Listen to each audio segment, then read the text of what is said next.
हरे राम हरे कृष्ण। श्रीमद् वाल्मीकि रामायण के अयोध्या कांड के 23वें सर की कथा करेंगे। श्री राम के वन जाने की जब बात आती है तो माता कौशल्या के कक्ष में लक्ष्मण जी बहुत ही क्रोधित हो जाते हैं। लक्ष्मण जी के क्रोधित होने के कारण उनके सारे अंग फड़फड़ा रहे हैं। उनकी दाहिनी भुजा जो है हाथी के सूंड के समान इधर से उधर आ रही है, जा रही है।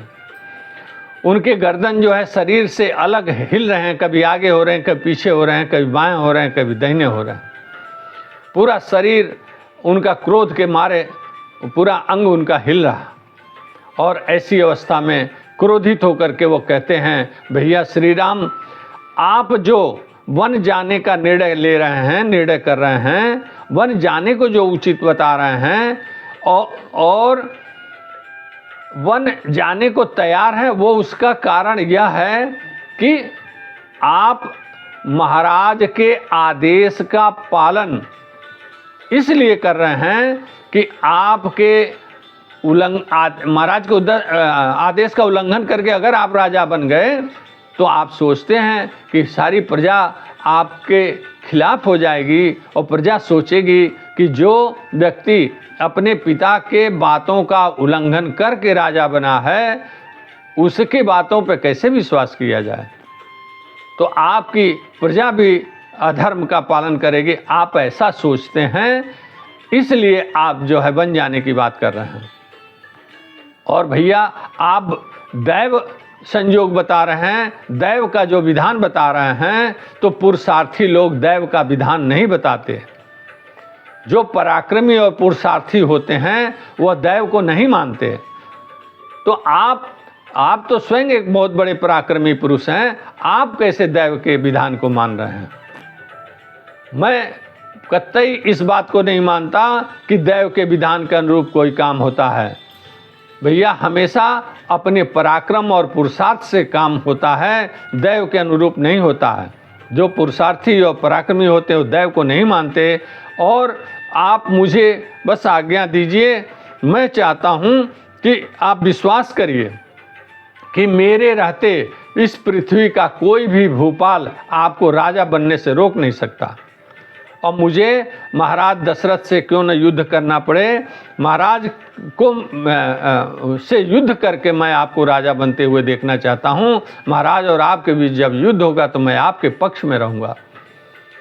महाराज दशरथ और महाराज और कैकेयी, ये दोनों ने यह आपको मोह में भ्रम में डाल करके और आप जो दैव का विधान मानते हैं उसी के आड़ में, और जो आप पिता के आज्ञा का और माता के आज्ञा का पालन होना चाहिए, इसको आप धर्म मानते हैं। तो इसी धर्म के आड़ में यह लोग आपके साथ दुर्व्यवहार कर रहे हैं और उसका नाजायज फायदा उठा रहे हैं। मैं ऐसा मानता हूँ कि यह दोनों लोग आपके खिलाफ कुचक्र रच रहे हैं और धर्म के आड़ में आपको वन भेज करके आपके साथ अधर्म कर रहे हैं। इस संसार में बहुत से ढोंगी लोग होते हैं जो धर्म की आड़ में अधर्म का कार्य करते हैं। ये दोनों व्यक्ति वही हैं, ये महाराज और कैकेयी दोनों उसी में से हैं। भैया यकीन मानिए, मेरा पराक्रम जब यह दुनिया देखेगी, आज ही मैं इस पृथ्वी के लोगों को मैं दिखा कर रहूँगा कि यह धनुष जो मेरा है, यह धनुष बाण तलवार ये मैंने केवल सजावटी रूप में नहीं रखा है। धनुष का उपयोग, तलवार का उपयोग, जो तलवार हमारे पास है वह चमचमाती हुई विद्युत के समान जब आगे बढ़ेगी तो जब हाथी घोड़े रथी महारथी सबको जब काट डालेगी, उनके मस्तक और उनके हाथ और जंघा काट डालेगी, तब ये पृथ्वी लाशों से पट जाएगी। तब मेरा पराक्रम यह संसार देखेगा।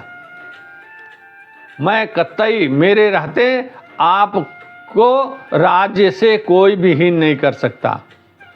और यही नहीं, आप जब सहस्त्रों वर्ष पृथ्वी इस अयोध्या का शासन कर लेंगे और जब आप बुढ़ापने वृद्धावस्था में, वानप्रस्थ अवस्था या वृद्धावस्था में जब आप वन को गमन करेंगे तो आप ही के पुत्र इस राज्य पे उनका अधिकार होगा, मेरे जीते जी अन्य किसी का नहीं होगा।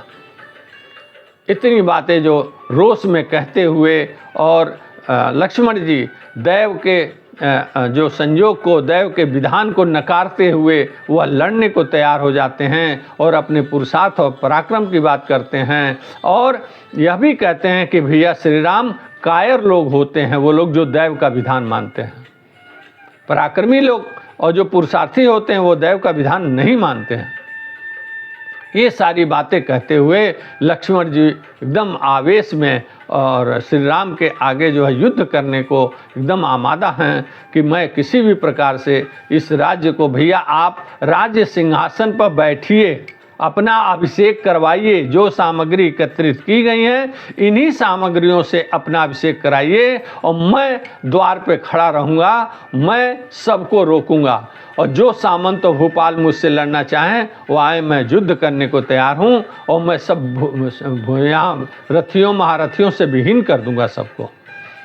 इस प्रकार से जब वो आवेश में सारी बातें कहते हैं तब श्री राम शांत चित्त से फिर उनके ऊपर हाथ फेरते हुए कहते हैं कि लक्ष्मण, मैं तुम जो आवेश से बाहर आओ, क्रोध से बाहर आओ और मैं माता पिता के आज्ञा के पालन में ही मेरी दृढ़ता है और मेरे में ही मेरा संकल्प है, मैं इससे बाहर नहीं होऊंगा।